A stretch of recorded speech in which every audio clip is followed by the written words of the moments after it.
사람이 살아가는데 반드시 필요한 것이 여러 가지가 있습니다. 숨을 쉬려면 공기가 있어야 됩니다. 또 우리 생명을 유지하려면 물이 있어야 됩니다. 영양을 공급받으려면 음식물을 먹어야 합니다. 그 이외에도 이 세상 살아가는 데에는 입을 옷도 필요하고 또 직장도 필요하고 인간관계도 다 필요합니다. 그런데 그 가운데에서 사람이 자기 노력으로 얻을 수 있는 것이 있고 자기 노력으로는 얻을 수 없는 것이 있습니다. 아무리 과학기술이 발달한다고 할지라도 아무것도 없는 진공 상태에서 산소를 만들어낼 수는 없습니다. 기존에 있는 물질을 가지고 화학 반응을 일으켜 가지고 산소를 만들고 수소를 만들 수는 있지만 아무것도 없는 상태에서 공기를 만들어낼 수는 없습니다. 또 이 세상 어느 누구도 물을 만들어낼 수는 없습니다. 우물을 파는 건 가능합니다. 바닷물을 증류시키거나 강물을 길어와서 정수를 하는 건 가능합니다. 그러나 없는 물을 만들어내는 것은 사람이 할 수가 없습니다. 따라서 하나님께서는 사람이 도저히 자기 노력으로 얻을 수 없는 것, 구할 수 없는 것, 그것은 값없이 거저 은혜로 선물로 우리에게 주십니다. 그 가운데 하나가 바로 물입니다. 물은 우리가 살아가는 데 있어서 대단히 필요하고 또 소중한 것입니다. 사람은 밥을 먹지 않고도 어느 정도 버틸 수가 있습니다. 열심히 기도에 몰두해가지고 밥 먹는 것도 잊어버린 분들 가운데에서는 사흘이나 일주일간 먹지 않고 기도하는 분도 들어 있습니다. 그러나 물이 없이는 살아가지를 못합니다. 음식물을 아무것도 안 먹고 물만 계속 마신다고 할지라도 약 80일은 버틸 수가 있다고 합니다. 하지만 만약에 몸에 수분 공급이 되지 않는다면 열흘을 버티기가 어렵다고 합니다. 우리 사람의 몸은 하나님께서 흙으로 만드셨습니다. 그러나 이 사람의 몸 가운데의 대부분은 물로 구성되어 있습니다. 여러분 몸 안에 물이 많이 들어 있습니다. 특히 신생아 경우에는 인체의 80%가 물이라고 합니다. 성인의 경우에는 몸에서 60% 정도가 물이라고 합니다. 이 물 가운데에서 만약에 1, 2%만 모자라면은 여러분이 목마르다 하고 갈증을 느끼기 시작합니다. 만약에 5%가 부족하면은 사람이 정신이 오락가락하면서 혼수 상태에 빠지고 환각을 보게 됩니다. 몸에서 10% 이상 물이 빠져나갔다고 하면은 자칫 잘못하면 죽을 수 있는 그런 위험에 처하게 됩니다. 사람은 물이 없으면 생명을 유지할 수가 없는 존재입니다. 그런데 오늘 읽은 출애굽기 17장 말씀, 본문 말씀에 보니까 이스라엘 백성이 크나큰 위기를 맞이했습니다. 그들은 이집트에서 탈출했습니다. 하나님께서 크신 권능과 드신 팔로 이스라엘 백성을 인도하여 내셨습니다. 그래서 이스라엘 백성은 유월절 어린 양의 피를 힘입어서 그 피를 믿는 믿음으로 이집트에서 나왔습니다. 가로막고 있는 홍해 바다를 하나님께서 갈라주시고 마른 땅을 건넜습니다. 그리고 이제는 다시는 너희가 그 길로 돌아가지 말라고 하셨습니다. 그들 앞에 기다리고 있는 것은 저 멀리 약속의 땅 가나안입니다. 그러나 가나안 땅까지 가기 위해서는 광야를 지나야 했습니다. 광야가 우리나라에서 이야기하는 것처럼 저 푸른 초원을 말하는 것이 아니고요. 이스라엘에서 이야기하는 그 중동 지방에서 말하는 광야라는 것은 모래와 바위밖에 없는 사막지대를 이야기합니다. 가끔 가다가 오아시스가 등장하긴 합니다만 그건 정말 참 솔밭에서 바늘 찾기처럼 힘듭니다. 사막 지형이 바람에 따라서 수시로 바뀌기 때문에 어디가 어디인지 분간도 할 수가 없고, 또 샘이 있다고 할지라도 뜨거운 햇볕에 금방 말라버리곤 합니다. 그래서 수자원을 발견하기가 대단히 힘듭니다. 이스라엘 백성은 광야에서 물이 없어서 큰 어려움을 겪었습니다. 이집트에서 탈출해 나온 이스라엘 백성의 남자 장정 20세 이상으로 전쟁터에 나갈 수 있는 장정만 60만 명입니다. 이 사람들이 만약에 결혼을 했고 아이들까지 딸렸다고 가정을 하면은 어림잡아서 약 200만 명입니다. 웬만한 우리나라 중소도시예요. 자, 이 많은 사람이 무엇을 먹으며 무엇을 마셔야 하겠습니까? 사막 한가운데에서 어떻게 이 많은 사람들에게 물을 먹일 수가 있겠습니까? 웬만한 오아시스 가지고는 부족합니다. 해결책은 오직 창조주 하나님, 구원자 하나님 이외에는 달리 방법이 없습니다.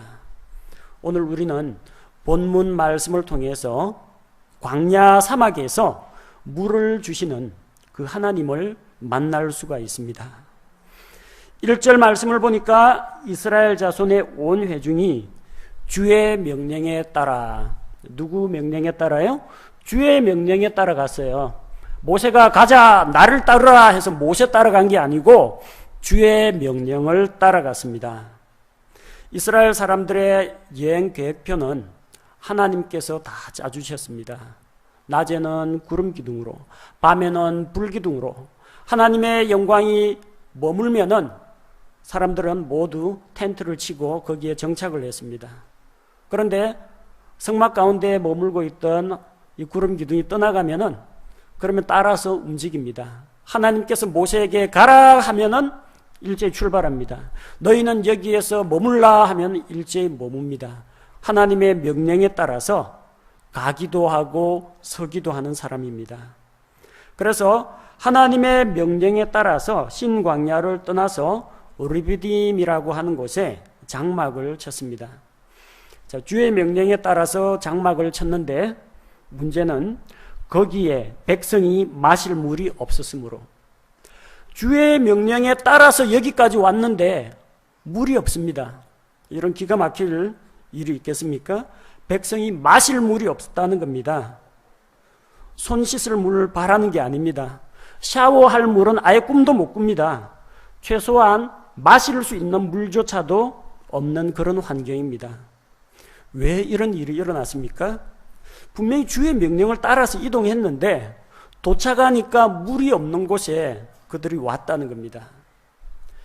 그들이 겪는 물 부족 현상, 그들이 겪는 어려움은 그들의 죄에 대한 징계가 아닙니다. 그들의 믿음을 연단하고 하나님께서 능력을 베푸시고 은혜를 베푸시기 위한 하나의 과정입니다. 물은 저 깊은 땅 속에서 하나님께서 그 물을 이끌어내실 때까지 그냥 잠자고 있습니다. 사람들 보기에는 모래와 바위밖에 없는 메마른 광야입니다. 그곳으로 주께서 인도하시고 백성들의 믿음을 연단하신 겁니다. 여러분, 주의 명령을 따라서 살았는데 나는 왜 이러냐? 의심하실 필요가 없습니다. 불신자들은 사업에 성공하고 돈도 잘 버는데 나는 주의 명령을 따랐는데 왜 가난한가? 왜 나에게 질병이 찾아오는가? 그걸 가지고 하나님께 불평하거나 원망을 하지 마시기 바랍니다. 그건 하나님께서 안 계셔서가 아닙니다.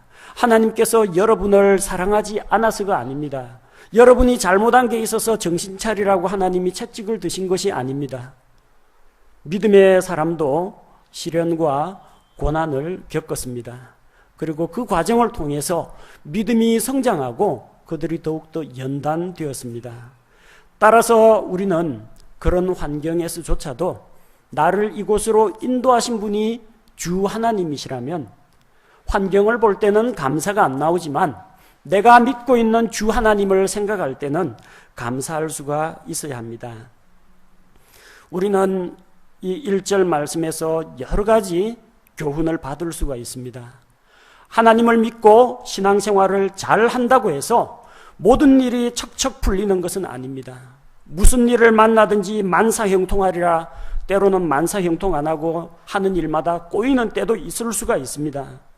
하나님은 믿는 자들에게는 고난이 없다, 믿는 자들은 만사형통한다고 약속하지 않으셨습니다.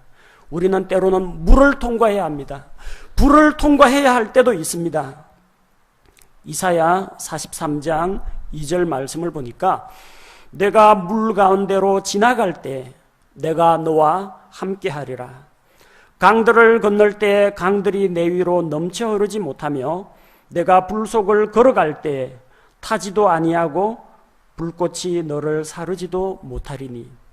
하나님께서 믿는 자들에게는 물과 불을 면하게 해주겠다, 그렇게 약속하지 않았습니다. 물을 거쳐야 할 때도 있고 불을 거쳐야 할 때도 있습니다. 메마른 광야를 거쳐야 할 때도 있습니다. 하지만 변하지 않는 사실이 한 가지가 있습니다. 내가 너와 함께 하리라. 이 약속만은 변하지 않습니다. 환경은 달라집니다. 주 하나님은 변치 않습니다. 우리와 함께 하시는 하나님은 우리를 떠나가지 않으신다는 겁니다. 하나님께서 자기 백성을 때로는 물 없는 곳으로 데려가기도 하십니다. 언제나 우리 앞에 장미꽃 만발한 동산을 펼쳐 놓으시지는 않습니다. 푸른 풀밭과 잔잔한 물가로 인도하기를 우리는 기대합니다만 때로는 광야를 거쳐야만 거기에 도달할 수 있을 때도 있습니다. 왜냐하면 우리는 알지 못하는 하나님의 시간표와 하나님의 계획이 있기 때문입니다. 하나님은 아무런 대책 없이 그들을 메마른 광야로 데려오신 것이 아닙니다. 하나님은 해결책을 가지고 계십니다. 하나님께서 우리를, 나를 지금 이 상황으로 인도하셨다면 결국 하나님께서 책임지십니다. 아무리 힘들고 어려운 환경이라도 하나님께서는 해결책을 알고 계시며 우리를 위해서 그 문제를 해결해 줄 능력이 있습니다. 언제? 우리가 준비가 되었을 때, 하나님의 정하신 때가 되었을 때 하나님께서 길을 열어주십니다. 이런 어려운 환경에 처하자 이스라엘 자손들의 반응은 믿음에 따라서 감사를 하거나 주께 기도하면서 요청을 한 것이 아니라 2절 말씀을 보니까 이스라엘 백성은 모세와 다투었습니다. 백성이 모세와 다투며 이스라엘 백성은 모세를 원망했습니다. 모세라고 뭐 뾰족한 방법이 있는 게 아닙니다. 지도자인 모세도 물을 제대로 마시지 못했을 겁니다. 하나님의 지도자라고 목이 안 마른 사람은 없습니다. 그도 목말라서 힘들어했습니다. 당신이 왜 우리를 여기로 인도했느냐? 할 말이 없습니다. 주께서 여기로 가라고 하셨다. 그거 외에는 할 수 있는 게 없어요. 모세는 사람들에게 물을 주는 존재가 아닙니다. 하나님의 말씀을 백성들에게 있는 그대로 전달하는 것이 그의 사명이었습니다. 그렇게 전달했습니다. 으르비딤에 가면 거기 오아시스가 있는지 광야가 있는지 그는 알 수가 없었습니다. 모세가 책임질 만한 사안도 아니고 모세가 책임질 수 있는 능력도 없습니다. 하지만 백성들에게는 화풀이할 대상이 필요했습니다. 요즘 세대들은 잘못하면 전부 다 책임을 전가합니다. 세월호가 침몰하면은 이게 다 대통령 탓이라고 합니다. 지하철 사고가 나면요, 서울시장이 잘못했다고 그럽니다. 군부대에서 총격 사건이 일어나가지고 동료 장병들을 쏘아 죽이면 이게 국방부 장관, 육군참모총장이 물러나면 된다고 합니다. 지휘부 갈았습니다. 변화가 있습니까? 달라지는 게 없습니다. 다 남에게 책임을 전가하려고 합니다. 누군가는 희생양이 되어야 합니다. 누군가는 화풀이의 대상이 되어가지고 이 분노한 민심과 여론을 잠재워야 한다는 겁니다. 만약에 그 당시 이스라엘 백성들에게 인터넷과 게시판이 있었다면 밑에 댓글이 쭉 달렸을 겁니다. 이게 다 모세 때문이다. 모세가 잘못했네. 이런 댓글들 달았을 겁니다. 이스라엘 백성들은 하나님께서 말씀하셨고 우리는 하나님의 말씀에 따라서 왔으니 하나님께서 도와주십시오. 이렇게 기도하는 것이 정상인데 원망과 불평을 하면서 모세를 탓하면서 모세와 다투었습니다. 교회 역시 마찬가지입니다. 교회에도 힘들고 어려운 일이 일어날 수가 있습니다. 그렇다고 목사라고 안전하겠습니까? 목사도 힘들긴 마찬가지입니다. 집사님이라고 안전하겠습니까? 집사님들도 괴롭습니다. 목사는 하나님의 말씀을 가르쳐 줄 뿐 문제를 해결해 줄 능력은 없습니다. 그럼에도 불구하고 이스라엘 백성들은 주 하나님을 시험했습니다. 모세가 이스라엘 백성과 다투면서 너희가 어찌하여 주를 시험하느냐? 그들은 주를 시험했습니다. 단순히 모세 한 사람을 원망한 것이 아니라 모세를 세우신 하나님을 원망하는 겁니다. 하나님의 말씀을 전달한 지도자 모세를 믿지 못하는 것은 그 말씀을 주신 하나님을 믿지 않는 것과 같습니다. 그래서 그들은 7절에 나오는 말씀과 같이 주께서 우리 가운데 계신가 아니 계신가 이렇게 마음속으로 의심을 했습니다. 하나님께서 모세와 더불어 말씀하시는 것을 그들이 분명히 보았습니다. 하나님의 영광을 그들은 이미 보았습니다. 그래서 두려워하며 그분께 경배했습니다. 하나님께서 그들 가운데 임재하시며 영광을 나타내시는 것을 그들이 보았음에도 불구하고 주께서 우리 가운데 계신가 안 계신가 이걸 따졌습니다. 왜 이런 이야기가 나옵니까? 하나님께서는 모세를 보내서 자기의 말씀을 이스라엘 백성에게 다 전달했습니다. 그들은 하나님의 말씀을 믿어야 했습니다.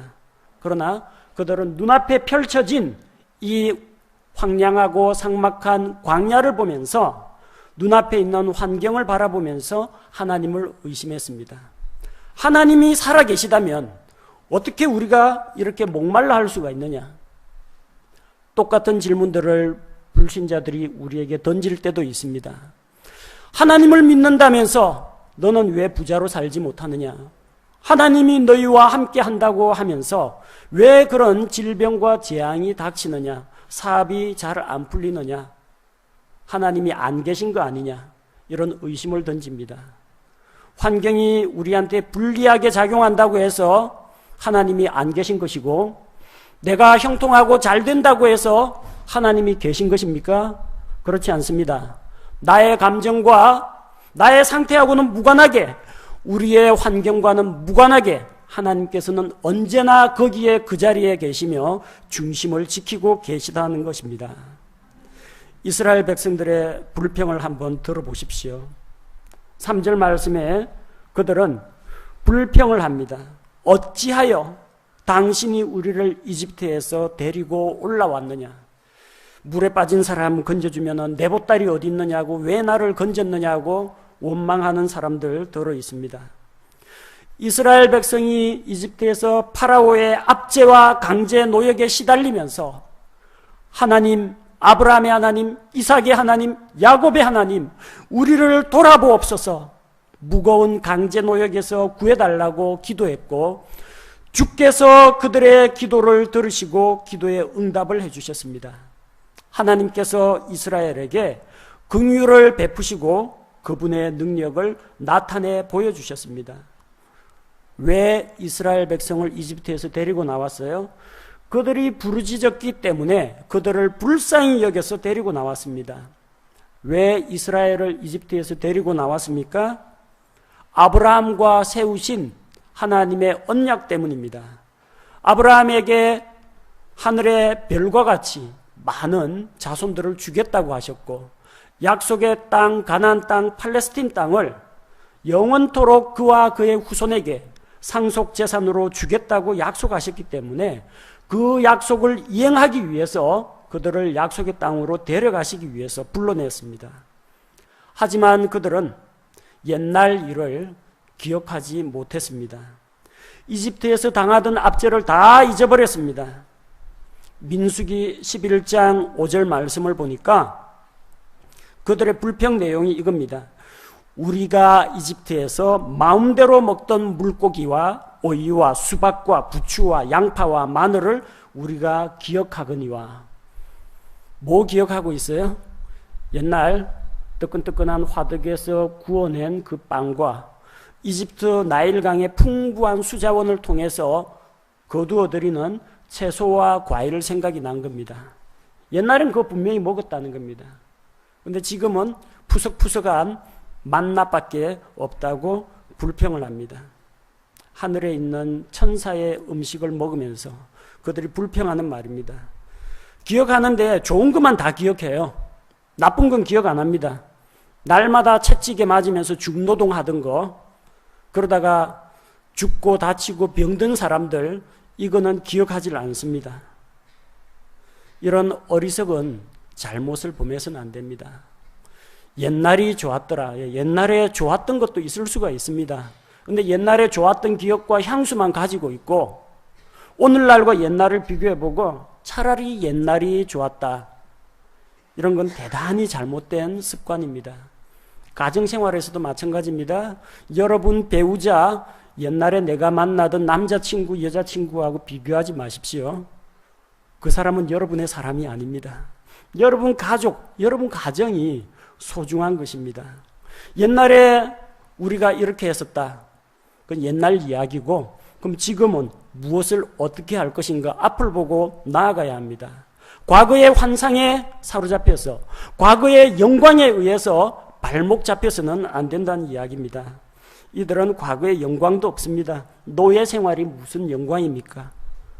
채찍에 맞으면서 매맞고 노동하고 하는 것이 무슨 화려한 기억이겠습니까? 그러나 당장 물이 없는 이 마당에 이집트의 풍부한 강물과 거기서 먹던 과즙이 왈칵왈칵 쏟아지는 채소와 과일이 그리워지기 시작한 겁니다. 그들은 원망하고 불평했습니다. 왜 우리와 우리 자녀와 가축이 목말라 죽게 하느냐? 우리를 이 광야에서 목말라 죽게 하려고 데리고 왔다는 겁니다. 하나님께서 그들을 목말라 죽게 하려고 여기 인도하신 것이 아닙니다. 젖과 꿀이 흐르는 가나안 땅, 팔레스틴 땅을 그들에게 상속재산으로 주기 위해서 데리고 오신 겁니다. 이 광야에서 집 짓고 살라는 이야기가 아닙니다. 여기는 잠시 지나가는, 텐트 쳤다가 지나가는 여정에 불과합니다. 성경 기록을 살펴보면 출애굽기, 민수기, 신명기 다 살펴보면 하나님께서 그들을 목말라 죽게 하셨다거나 양식이 없어서 굶어 죽게 하신 기록은 단 한 건도 없습니다. 하나님께 반역을 해서 징계를 받아가지고 죽은 사람은 있어도 그들이 목말라 죽은 사람은 한 명도 없습니다. 그들의 불평은 전혀 합당하지 않다는 겁니다. 지도자인 모세는 이 문제를 해결해야만 했습니다. 자기에게는 해결할 능력이 없습니다. 그는 하나님을 부릅니다. 4절에 모세가 주께 부르짖어 이르되, 똑같은 상황입니다. 모세가 처한 상황이나 이스라엘 백성이 처한 상황이나 똑같은데 이스라엘 백성은 모세를 향해서 불평을 했지만 모세는 주님께 기도를 했습니다. 불평으로는 문제가 해결이 되지 않습니다. 주께 기도할 때 해결이 됩니다. 그는 하나님께 자기가 무엇을 어떻게 해야 좋을지 자문을 구했습니다. 백성들이 분노하여 이제는 모세에게 돌을 던져서 모세를 돌로 쳐 죽이려고 하는 그런 위급한 상황입니다. 이때 하나님께서 응답을 주십니다. 5절 말씀을 보니까 주께서 모세에게 이르시되 백성 앞을 지나고, 백성 앞을 지나가라고 했습니다. 지도자는 앞장서서 나가는 사람입니다. 뒤쪽에서 뒷짐지고 저쪽 지시만 내리고 자기는 손 하나 까딱 안 하고, 이거는 지도자의 자세가 아닙니다. 지도자는 물이 없는 상황에서 백성보다 앞서 백성 앞을 지나가야 합니다. 지도자는 백성들보다 먼저 앞서 나가야 하고, 머리가 좋아서 힘이 좋아서가 아니고 하나님의 분별력을 가지고 무엇을 해야 할지, 어디로 나아가야 할지 방향을 알고 있는 사람이 지도자입니다. 백성들보다 뛰어날 필요가 없습니다. 백성들보다 한두 발자국만 앞서 걸으면 됩니다. 잘 모르는 백성들은 하나님께서 세우신 지도자인 모세를 따라가기만 하면 그만입니다. 그래서 지도자는 항상 본이 되어야 합니다. 두 번째는 백성 앞을 자기 혼자만 지나갈 것이 아니라 이스라엘의 장로들을 데리고 가라 했습니다. 이 당시에 장로라는 것은 백성들 가운데에서 명망이 있고 덕이 있고 본이 되는 백성들의 지도자 우두머리를 이야기합니다. 모세 혼자서는 이 무거운 짐을 도저히 지를 수가 없습니다. 그래서 그는 함께 짐을 나누어 질 동력자가 필요했던 것입니다. 오늘날 교회도 마찬가지입니다. 목사 어깨에다가 너무 많은 짐을 올려놓지 마십시오. 제가 모든 걸 다 할 수는 없습니다. 말씀을 가르치고 전도를 하고 기도를 하는 거 얼마든지 할 수가 있습니다. 신방은 제가 할 수 있는 가정이 있고 시간이 없어서 못하는 경우도 있습니다. 그거 좀 나누어 맡아야 돼요. 집사님들이 좀 알아서 움직여줘야 하고 소모임 리더들이 그거 다 해줘야 됩니다. 나는 소모임 리더가 아니다, 집사도 아니다 그럴지라도 자원하는 마음으로 섬기는 마음으로 빚도 없이 이름 없이 섬기는 그런 분들이 있습니다. 그런 분들 때문에 우리 교회가 유지가 되고 돌아가는 겁니다. 목사는 참 외롭습니다. 지도자인 모세도 외롭습니다. 하지만 같이 동력하는 모세에게 장로들이 있었고 천부장, 백부장들이 있었고 또한 교회 안에는 우리 믿음을 같이 하는 성도들과 여러 교사들과 또 리더들과 집사님들이 있어서 함께 일할 수가 있는 겁니다. 갈 때 어떻게 가라고 했어요? 내가 강을 칠 때 쓰던 막대기를 손에 잡고 가라고 했습니다. 모세가 가지고 있는 그 막대기를 가지고 나일강을 치니까 강물이 피로 변했습니다. 그 막대기를 들어 올려 가지고 여러 가지 표적과 능력을 행했습니다. 하지만 그 능력은 모세에게서 나오는 것이 아닙니다. 막대기가 요술지팡이도 아닙니다. 모세는 물을 줄 능력이 없습니다. 막대기에도 물을 줄 수 있는 힘은 없습니다.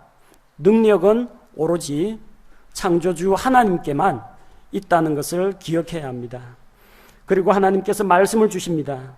6절에 보니까 보라 내가 거기서 호렙에 있는 반석 위에서 내 앞에 서리니 너는 그 반석을 치라고 했습니다.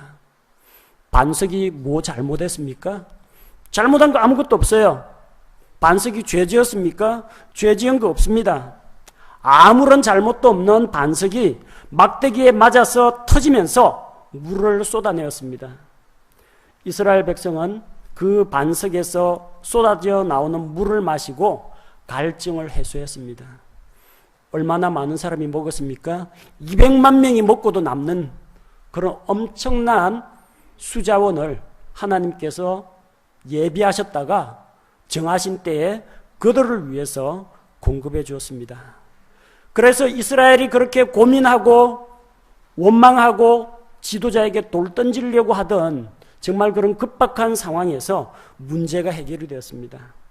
그러나 그들은 물을 주신 하나님께 찬양과 감사를 드렸다, 경배를 드렸다는 기록은 성경에서 찾아볼 수가 없습니다. 이 반석은 누굽니까?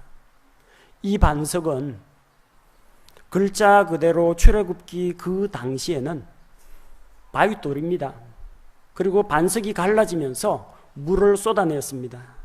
그러나 성경은 이 반석은 우리 주 예수 그리스도라고 풀이를 하고 있습니다. 신학자들이나 주석가들의 풀이가 아니고 신약 성경을 기록하신 하나님, 성령님의 풀입니다. 고린도전서 10장 4절 모두가 같은 영적 음료를 마셨느니라. 그들이 자기들을 따라가던 영적 반석으로부터 마셨는데 그 반석은 그리스도였느니라. 이 반석은 장차 이 세상에 구세주로 오실 메시아 예수 그리스도를 나타내는 모형이요 예표라는 것입니다. 이 반석은 단 한 번 우리를 위해서 고난을 받으신 예수님을 나타냅니다.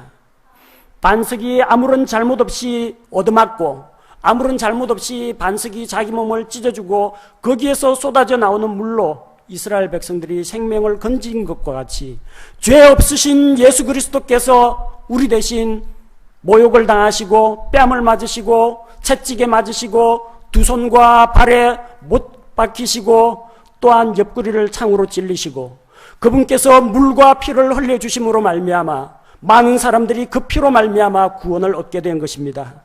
따라서 이 반석은 우리 주 예수 그리스도십니다. 우리 주 예수 그리스도는 단 한 번 고난을 받도록 되어 있었습니다. 여러 차례의 고난이 아닙니다. 구약시대에는 죄 지을 때마다 짐승 한 마리씩 가지고 왔습니다. 어제하고 똑같은 죄를 지으면 오늘 또 짐승을 가지고 와야 합니다. 어제 짐승은 벌써 죽어가지고 불타고 없습니다. 또 새로운 짐승을 잡아야 했습니다. 그러나 영원한 희생물이신 우리 주 예수 그리스도께서는 십자가에서 단 한 번 고난을 받고 죽으심으로 영원한 속죄를 이루셨습니다. 반석은 단 한 번 고난을 받아야 했습니다.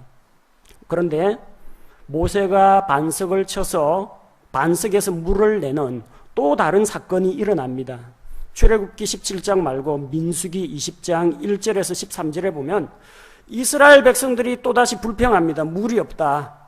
이때도 하나님께서 반석을 통해서 물을 주십니다. 그런데 민수기 20장에서는 민수기 20장 8절에서 하나님께서 뭐라고 말씀하시느냐? 너희는 그들의 눈앞에서 반석에게 말하라 그럽니다. 출애굽기 17장에서는 반석을 막대기로 치라고 했습니다.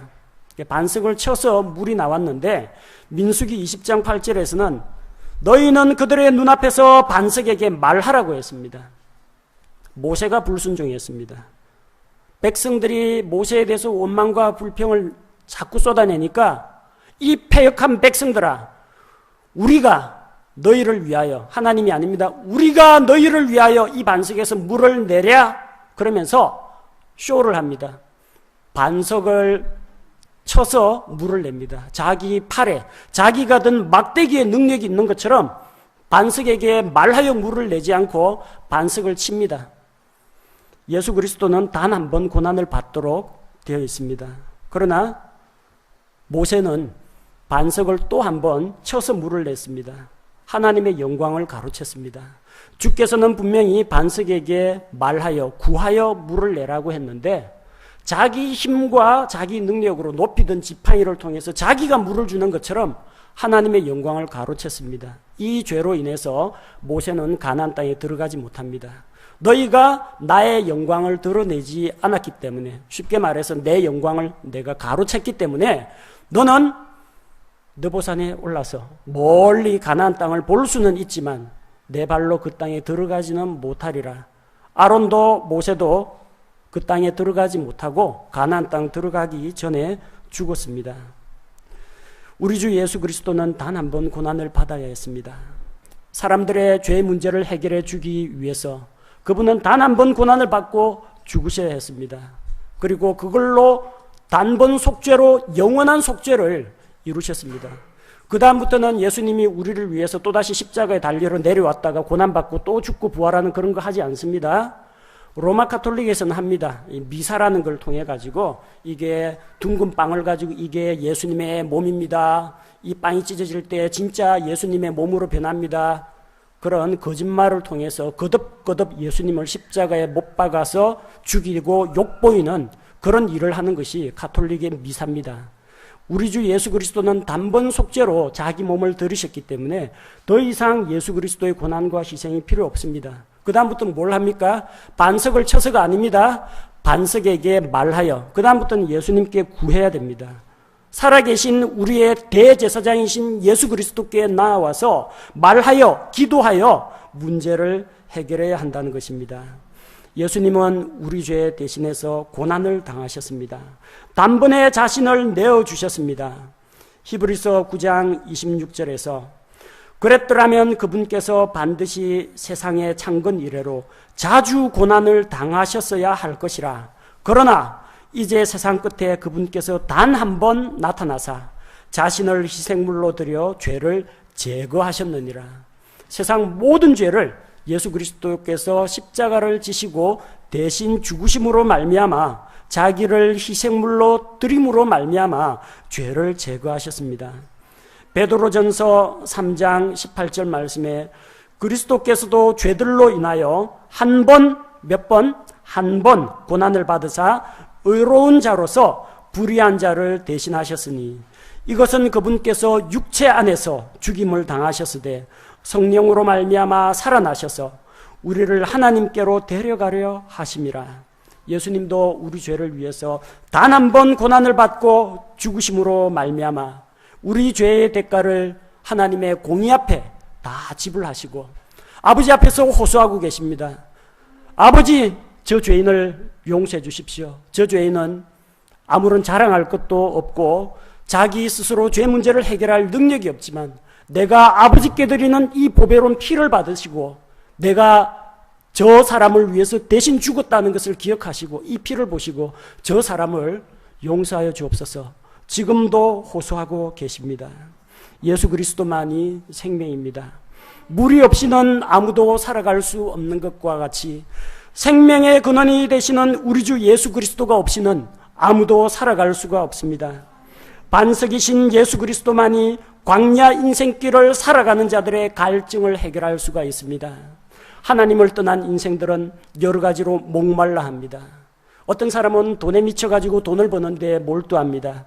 1억을 가지니까 10억이 갖고 싶고 10억을 가지면 100억이 갖고 싶은 게 인간의 욕심입니다.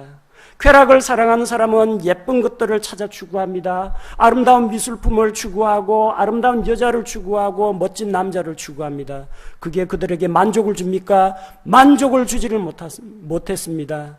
우물가, 사마리아 우물가에서 예수님을 만났던 한 여인을 기억하시기 바랍니다. 내게 남편 5이 있었으나 지금 있는 남편도 전부 6명입니다. 그 남자도 내 남자는 아니다. 예수님께서 죄에 대해서 지적했습니다.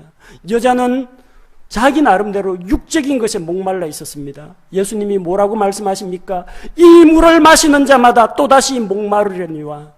여러분 세상에 있는 재물과 쾌락과 명예와 영광을 취하고 계십니까? 그게 여러분에게 진정한 목마름을 해결해 주질 못합니다. 마시면 마실수록 갈증이 나는 바닷물과 같습니다. 그 모든 갈증, 우리가 안고 있는 죄의 문제 한꺼번에 해결해 주실 수 있는 분이 오직 우리 주 예수 그리스도시라는 겁니다. 광야 반석에서 물을 내주신 그 하나님께서 오늘도 사람들에게 부르고 계십니다. 목마른 자들아 나오라고 부르고 계십니다. 구약성경 이사야 55장 1절과 2절 말씀을 보니까 오호 목마른 모든 자들아 너희는 물로 나오라. 돈 없는 자도 오라. 너희는 와서 사 먹되 참으로 와서 돈도 내지 말고 값도 치르지 말며 포도즙과 저절을 사라. 너희가 어찌하여 빵이 아닌 것을 위해 돈을 허비하느냐? 또 배부르게 하지 못할 것을 위해 수고하느냐? 내 말에 부지런히 귀를 기울이라. 또 너희는 좋은 것을 먹고 너희 혼으로 하여금 스스로 기름진 것을 기뻐하게 할지어다. 구약시대에 하나님께서 생수의 강을 열어놓고 사람들을 부르셨습니다. 초청하셨습니다. 신약시대에는 우리 주 예수 그리스도께서 사람들을 부르고 계십니다. 요한복음 7장 37절 말씀을 통해서 마지막 날 곧 명절의 그 큰 날에 예수님께서 서서 외쳐 이르시되 누구든지 목마르거든 내게로 와서 마시라 하고 외치셨습니다. 지금 하나님께서 사람들을 부르고 계십니다. 우리 구원의 반석이신 예수 그리스도께서 생수의 샘을 우리에게 주겠다고 약속하셨습니다. 예수님께서 여러분을 초대하고 계십니다. 영적으로 목마르고 갈급하신 분이 있습니까? 이 세상에 속한 것들을 얻고자 추구하다가 진정한 만족은 누리지 못하고 마음의 상처만 받고 여전히 목마르고 갈급한 가운데 있는 그런 분들이 있습니까? 우리 하나님의 은혜는 끝이 없습니다. 반석에서 쏟아져 나온 물은 200만 명 먹고 남았습니다. 하지만 예수 그리스도를 통해서 우리에게 부어주시는 하나님의 그 크신 은혜와 생명샘은 끝이 없습니다. 아무나 누구든지 예수 그리스도를 주로 의지하고 나아오는 모든 자는 값없이 하나님 주시는 생명과 그분이 주시는 은혜를 받아 누릴 수가 있습니다. 이 시간 이미 예수 그리스도를 구세주로 받아들이신 분은 생수의 샘이 되신 우리 주 예수 그리스도, 우리 구원의 반석이신 예수 그리스도께 감사를 드리며 하나님께 더욱더 가까이 나아가시기 바랍니다. 만약 이 자리에 앉아있는 여러분 가운데 교회를 몇 년 다녔거나 상관이 없습니다. 처음 나오신 분도 있을 수가 있고 교회 다닌 지 10년, 20년이 지났다. 그럴지라도 만약에 여러분의 마음속에 예수 그리스도께서 주님으로 계시지 않는다면 이 시간에 주님, 저는 죄로 인해서 힘들어하고 또 목마르고 갈급한 마음을 가지고 주님께 나아왔으니 내 죄의 문제를 십자가에 달리신 예수님 대신 맡아주시고 내 마음에 들어와서 나의 주님이 되어주십시오. 마음속으로 기도하시기 바랍니다. 제가 기도하겠습니다.